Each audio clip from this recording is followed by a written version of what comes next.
নমস্কার প্রিয় দর্শক, আপনাদের সকলকে স্বাগত জানাই আমার এই ইউটিউব চ্যানেল মন্ত্রকুণ্ড। আমার নাম ঘাসিরাম। চলে এলাম একটি নতুন ভিডিওতে আপনাদের সম্মুখে। আজকে নিয়ে এসেছি আপনাদের জন্য যে ভাই একজন কমেন্ট করেছেন, উত্তম কুবাই। দেখুন কি বলছেন। গুরুজি নমস্তে, আমি ইউটিউব ভিডিও দেখে দুটো আলম করেছিলাম বশীভূত করার। খালি 666 বার পড়তে হয়েছে, আর একটা 786 বার পড়েছিলাম। পড়ার ভিতরে ঘুম আসছিল, ওই জন্য বন্দিশ হয়ে গেছে।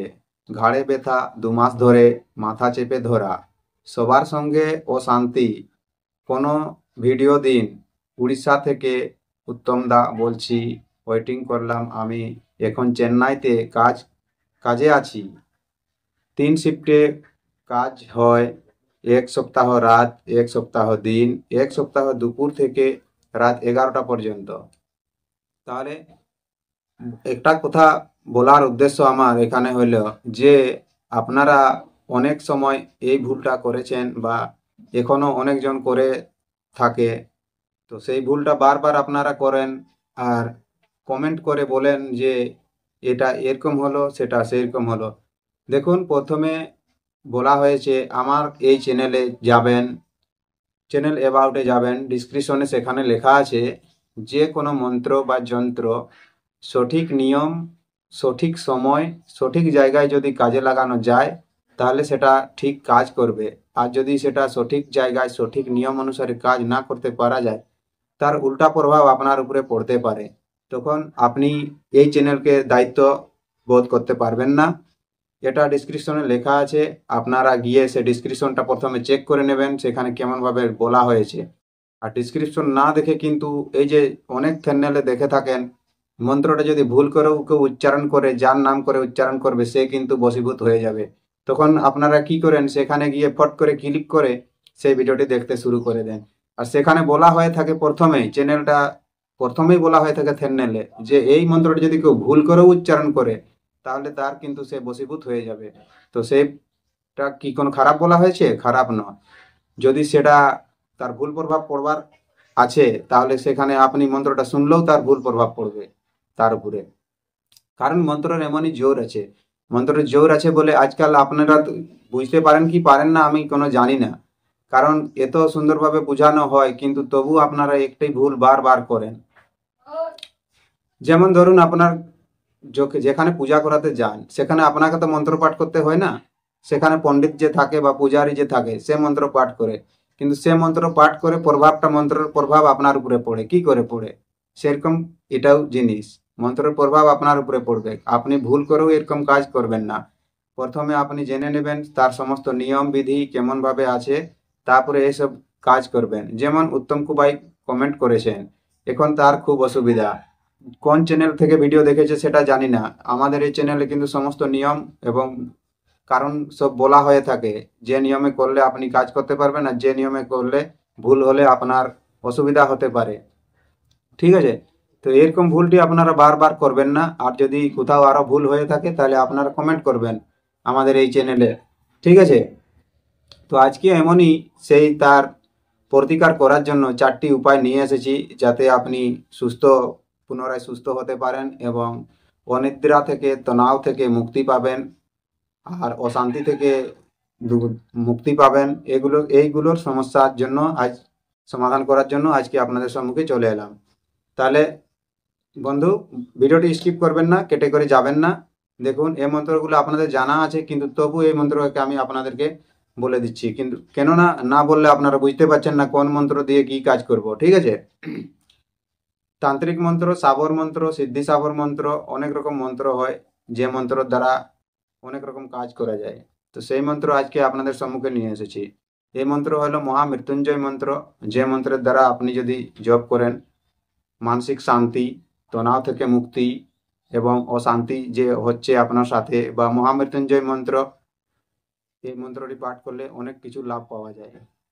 মহামৃত্যুঞ্জয় মন্ত্র তো আপনি জানেন, তবু একবার বলে দিচ্ছি। যেমন মন্ত্রটা হলো ওম ত্র্যম্বকম যজামহে সুগন্ধিম পুষ্টিবর্ধনম উর্বারুকমিব বন্ধনান মৃত্যুর্মুক্ষী অমামৃতম। ঠিক আছে? এই মন্ত্রটি হলো মহামৃত্যুঞ্জয় মন্ত্র। এই মন্ত্রটি আপনাকে রোজ সকালে, দেখুন, নিয়ম প্রথমে আপনার আরেকবার বলে দিই, না হলে বলবেন ফির কমেন্ট করবেন, ফির কমেন্টে বলবেন যে এটা বুঝতে পারলাম না গুরুজি, ঠিক আছে? তাহলে আমি বলে দিলাম, যে কোনো মন্ত্র যেখানে বলা হয় তাকে 10,000 বার জপ করতে হবে, যেখানে বলা হয় তাকে 1,00,000 বার জপ করতে হবে। আপনি তো পাগল হয়ে যাবেন, 1,00,000 বার কেমন করে জপ করবেন? দেখুন, আর একটা উদাহরণ আমি আপনাকে বলে দিয়ে যাই। যদি আপনি যদি একটা কোনো ওষুধ আনেন কোনো ডাক্তার ঘরের থেকে, ঠিক আছে, ভিটামিন বলুন বা যে কোনো ট্যাবলেট বলুন, যদি আপনাকে সেই ওষুধটি খাবার নিয়ম বলা হয় থাকে সকালে একটা খাবেন, সন্ধ্যাবেলা একটা খাবেন, কাল সকালে একটা খাবেন, পরশু সকালে সন্ধ্যাবেলা একটা খাবেন, এরকম ভাবে আপনাকে 12টি ট্যাবলেট দেওয়া হয়েছে, ঠিক আছে? আপনি যদি ভাবেন যে 12টা ট্যাবলেট আমি একেবারে খেয়ে নিব আর আমার সমস্যা সঙ্গে সঙ্গে ভালো হয়ে যাবে, আমি সুস্থ হয়ে যাব, এটা কিন্তু কখনোই হবে না। আপনাকে যেমন ভাবে নিয়ম অনুসারে বলা হয়েছে তেমন একটি করে ওষুধ আপনাকে খেতে হবে, ঠিক আছে? বুঝতে পেরেছেন? যদি না বুঝতে পারেন তাহলেও আপনি কমেন্ট করবেন। কারণ এরকম মন্ত্রের প্রভাব আপনাকে বলা হয়েছে 10,000 বার জপ করতে হবে, 10,000 বার আপনি একাদিনে করতে পারবেন না, আর একদিনে যদি করেন তার উল্টা প্রভাব আপনার উপরে পড়ে যাবে। তাই যেমন ভাবে বলা হয়েছে এক মালা করে রোজ জপ করবেন, অথবা না পারবেন, এত সময় নেই আপনার কাছে, ডেলি কমসে কম 3 বার সকালে ঘুম থেকে উঠে স্নান টান করার পরে 3 বার করে জপ করবেন, যে কোনো মন্ত্রকে 3 বার করে জপ করবেন। 10,000 পূর্ণ হতে অনেক সময় লাগবে, তো সময়টা আপনাকে অপেক্ষা করতে হবে। কারণ একাগ্রতা, শান্তি পাওয়ার জন্য আপনাকে এগুলো করতেই হবে, না করলে আপনি এগুলো করতে পারবেন না। শান্তি চাইছেন কিন্তু শান্তি হবে কি করে? শান্তি করার জন্য আপনাকে একাগ্রতা, মন শান্তি এবং শান্তি জায়গায়, যেমন সকালে একটা শান্তি মাহল থাকে সেই তখন করবেন। শোর চেঁচামেচির জায়গায় আপনি এসব কাজ করবেন না, তাহলে কিন্তু সফল হতে পারবেন না, ঠিক আছে? এরকম ভাবে করবেন। এবং দ্বিতীয় মহামন্ত্র যেটি হলো ব্রহ্মাণ্ডের শক্তিশালী মন্ত্র, এইটা আপনি প্রয়োগ করতে পারেন গায়ত্রী মন্ত্র। গায়ত্রী মন্ত্র আপনার জানা আছে, তবু একবার বলে দিই। ওম ভূর ভুবস্সঃ তৎসবিতুর্বরেণ্যম ভর্গো দেবস্য ধীমহি ধিয়ো ইয়ো ন প্রচোদয়াৎ। এই মন্ত্রটা ব্রহ্মাণ্ডের সবচেয়ে শক্তিশালী মন্ত্র বলে প্রমাণ করা হয়েছে।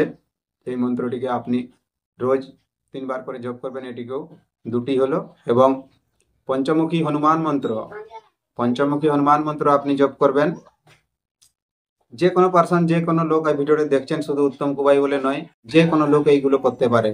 অশান্তি থেকে মুক্তি পাওয়ার জন্য, শান্তি ফিরে আনার জন্য, বা তনাও থেকে মুক্তি, অনিদ্রা, রাত্রে ঘুম হয় না। বন্ধু, শেষে যে একটি মন্ত্র বলবো সেই মন্ত্রটি খুবই প্রভাবশালী মন্ত্র। সেই মন্ত্রটি শোনার জন্য আর কেমন ভাবে তার নিয়ম আছে সে সমস্ত নিয়ম আপনি পাবেন এই ভিডিওতে, তো দেখতে থাকুন। দেখুন, এই মহামন্ত্রটি করার পরে আপনি পঞ্চমুখী হনুমান মন্ত্র জপ করবেন। পঞ্চমুখী হনুমান মন্ত্রটি হলো আপনার ওং হং হনুমতে নম।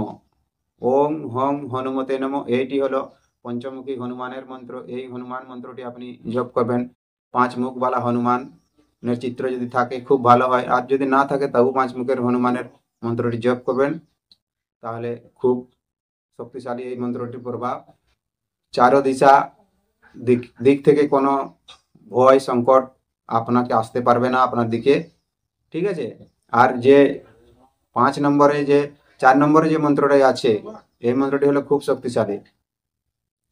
চলতে ফিরতে যে কোনো সময় আপনার যখন মনে ভারী বোধ, মাথা ব্যথা বাড়বে, বা ভারী বোধ মনে হবে, বা অশান্তি মনে হবে, বা এইক্ষণ ঝগড়া হতে পারে, বা অশান্তি চলে আসছে, এই সময় এই মন্ত্রগুলো আপনি প্রয়োগ করবেন। চলতে ফিরতে যে কোনো সময়, কাজের সময়, সব সময় এই মন্ত্রটি জপ মনে মনে করতে পারেন।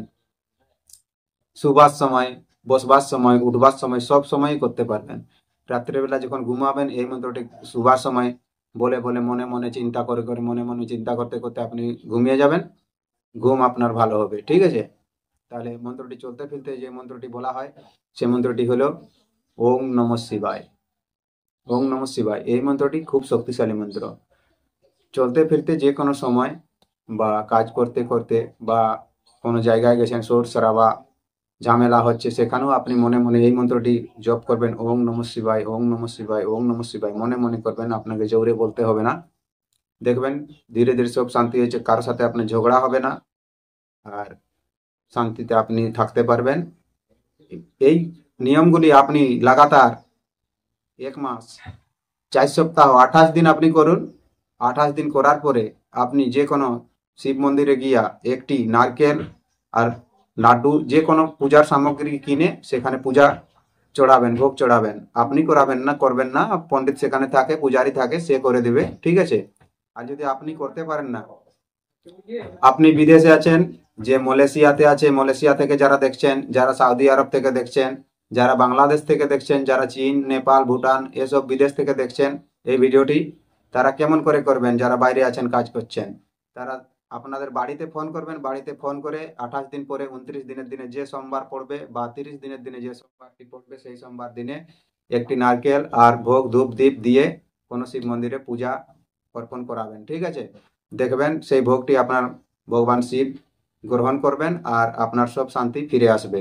বন্ধু, এই ভিডিওটি যদি ভালো লেগে থাকে তাহলে ভিডিওটিকে একটা লাইক অবশ্যই করবেন, আর চ্যানেলে প্রথমবার এসে থাকলে চ্যানেলটিকে সাবস্ক্রাইব করে আমার পাশে থাকবেন আর নোটিফিকেশনটি অন করে রাখবেন। তাহলে কি হবে, যখন যখন আমি ভিডিও দিব প্রথম নোটিফিকেশনটা আপনি পেয়ে যাবেন, আর পেয়ে যে কোনো উপায় বলা হবে সেই উপায় আপনি করে আপনার উপকৃত হতে পারবেন।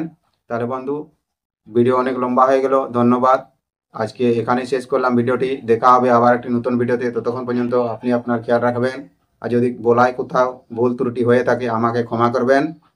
আজকে এখানেই বিদায় নিলাম। নমস্কার, জোহার, ধন্যবাদ।